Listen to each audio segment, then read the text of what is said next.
আরেকটা বাদামের কথা মনে হয়ে গেছে গা, নামটা কি জানেন? বাদামেটার নাম হইলো আহমদুল্লাহ। ওই আহমদুল্লাহ বলতেছে কি জানেন? আহমদুল্লাহ বলতেছে মনাজাত করলে জায়গা লাগে, কিন্তু অনেক মানুষ বাংলাদেশ পাকিস্তান কিন্তু যাইয়া নবীর রওজাতে যাইয়া জিয়ারত করিয়া তারা মনাজাত করে। এটা তো মনাজাতের জায়গা না, নাউজুবিল্লাহ বলেন।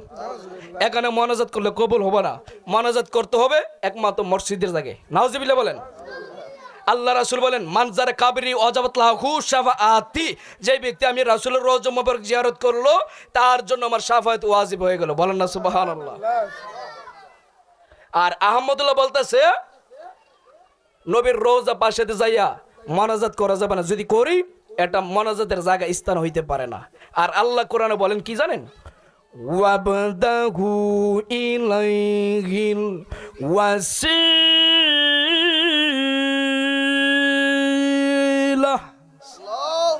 আল্লাহ বলেন আমি আল্লাহর পাইতে চাও, ওসিলা তালাশ করো। ওসিলা বিহনে আমি আল্লাহর পাইবা না। ইচ্ছা করলে ডাইরেক্ট আপনি আল্লাহ পাইবেন না।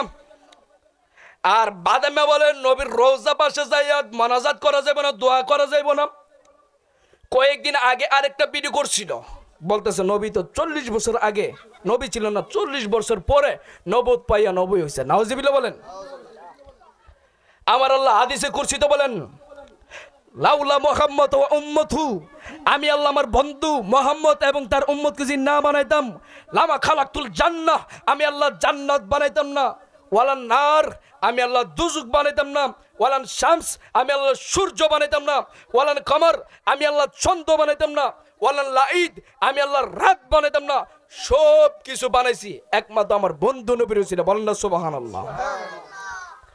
আমার নবী বলেন যখন কোনো কিছু ছিল না তখন আমি শুরুতেই ছিলাম নবী, বলেন না সুবহানাল্লাহ। ওই আহমদুল্লাহ এমন একটা বাদাম্যা, সে বলে মিলাদ কিয়াম জায়েজ না, সে বলে নবীর উপর আমার দ্বারা তাজিমি সালাম জানা এটাও জায়েজ না, এটা নাকি আমরা শিরকি করি, বেদাতি করি, নাউজুবিল্লাহ বলেন। এই জন্য ঈমানকে পরিপূর্ণ ঠিক রাখবেন। আল্লাহ রাসূল বলেন আগে তোমার ঈমানকে পরিপূর্ণ ঠিক করো। যদি ঈমানকে পরিপূর্ণ ঠিক করতে পারো তাহলে তোমার অল্প আমল, অল্প নামাজ, অল্প দুরূদ, অল্প জিকির, এটাই তোমার নাজাতের জন্য যথেষ্ট হইবে, বলেন না সুবহানাল্লাহ।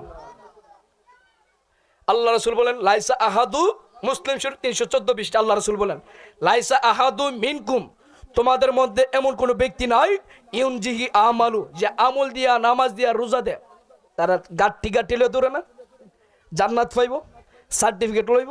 আল্লাহ রাসূল বলেন তোমার লাইসা আহাদু মিনকুম, তোমাদের মধ্যে এমন কোন ব্যক্তি নাই ইউনজিহি আমালু, তাবলীগ কইরা, আমলু মানে আমল দিয়া, তাবলীগ কইরা, তাবলীগ মানে কি ওইখানে যে আমল করে, তাবলীগে যাইয়া গাঠি লইয়া ডাইলা খাইয়া মসজিদে ঘুমাইয়া মক্কাতে যাইয়া মদিনা যাইয়া এমন কোন ব্যক্তি নাই ইউনজিহি আমালু, যে আমল দিয়া নাজাত পাইব। কি পাইব? নাজাত পাইব, মানে জান্নাত পাইব, এমন কোন ব্যক্তি নাই। কিন্তু কে পাইব জান্নাত? আল্লাহ রাসূল বলেন আখলিস দিনাকা ইয়াফিকাল আমালুল কলিম, আগে তোমার ঈমানকে পরিপূর্ণ ঠিক করো। অল্প আমল, অল্প নামাজ, অল্প রোজা, অল্প হজ, অল্প যাকাত, মসজিদের নেক নজর, মসজিদের সহবত তোমার নেকের জন্য যথেষ্ট হয়ে যাবে, বলেন না সুবহানাল্লাহ। তাহলে বোঝা গেল আমল দিয়া, নামাজ দিয়া, রোজা দিয়া, হজ দিয়া, যাকাত দিয়া জান্নাত পাইবেন না, ঠিক কিনা বলো? যদি জান্নাতের চিন্তা করতে যাও জীবনটার নবীর কদমে সই পা দাও, ঠিক কিনা বলো? যদি জান্নাতের চিন্তা করতে চাও জীবনটারে ওলি আল্লাহর কদমে সই পা দাও, ঠিক কিনা বলো? এই জন্য ওলি আল্লাহর প্রেম ছাড়া আপনি কখনো জান্নাতও যেতে পারবেন না এবং আল্লাহর দিদারও পাইবেন না। এই জন্য মনোযোগ, যাই তো নামাজের সময় হয়ে গেল, একটি কথাই বলবো শুধু, জীবন দিয়ে হলে ওলি আল্লাহকে ভালোবাসবেন, কারণ ভালোবাসা ছাড়া আপনি কখনো প্রেম হাসিলত করতে পারবেন না। আর যার ভিতরে প্রেম আছে সে জান্নাতি, সুবহানাল্লাহ বলেন। কোন ব্যক্তি যদি বলে নামাজ পড়ে জান্নাতে যাব, জুতা দিয়ে বাইরামু। কোন ব্যক্তি যদি বলে রোজা রেখে জান্নাতে যাব, তারও আমি জুতাতে বাইরামু। কারণ কি?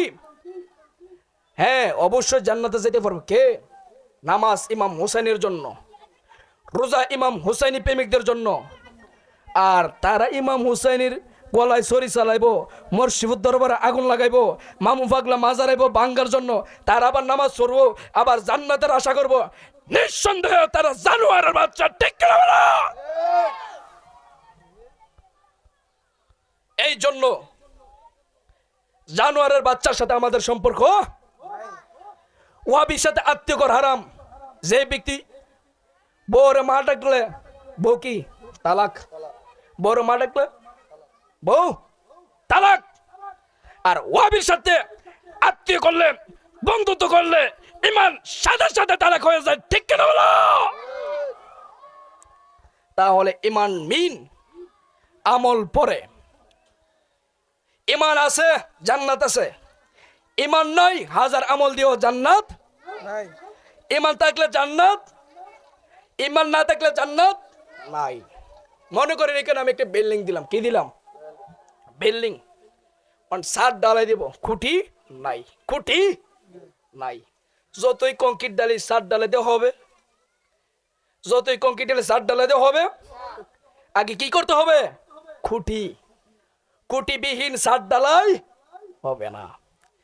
ইমান ছাড়া আমল কাজে আসবে না। ওই খুঁটিটা হলো ইমান। কি? ইমান। যদি ইমান নাই আপনি ছাদ ডালে দিতে পারবেন, কাজে আসবে না। ইমান নাই আপনার, তাবলীগে যাইতে পারবেন। ওয়াহাবি, আরে আরেকটা তো মনে হয়ে গেছে, ওয়াহাবির কি করে বলে না, সুন্নিয়ারে বিডিলে মাজার মাজার না আছে। আজ পর্যন্ত প্রমাণ দিতে পারছে কিছু আউল বাউল ফাউল মহিলারা নাচতে পারে, কিন্তু হক্কানি যে আলেম আছে তারা নাচে না। আর ওয়াহাবির কি করে জানেন? তারা মাদ্রাসায় বিড়ি তো পায় না, ফুরি মনে হয় না। আবার মহিলা মাদ্রাসা হইলে ফুরিমানটা সেরা নাউজুবিল্লাহ বলেন। তারা ছোট্ট ছোট্ট বাচ্চাদেরকে বলৎকার করে, নাউজুবিল্লাহ বলেন। এইগুলাতে দোষ নাই। আজ পর্যন্ত দেখি নাই একটা মাদ্রাসা বন্ধ করতে, এত বড় নাফরমানি কাজ করার পরে। আর সুন্নিরা দুরুদ পরে ক্যাম্প করে মাজার ভাঙার জন্য ওয়াহাবিরা আসে। আবার আইসা মামু পাগলা দরবারে তোমার ট্যাঙ্কের গোসা ভাঙা দেবো, ঠিক কিনা বলো? এই জন্য প্রেমটা রাখবেন,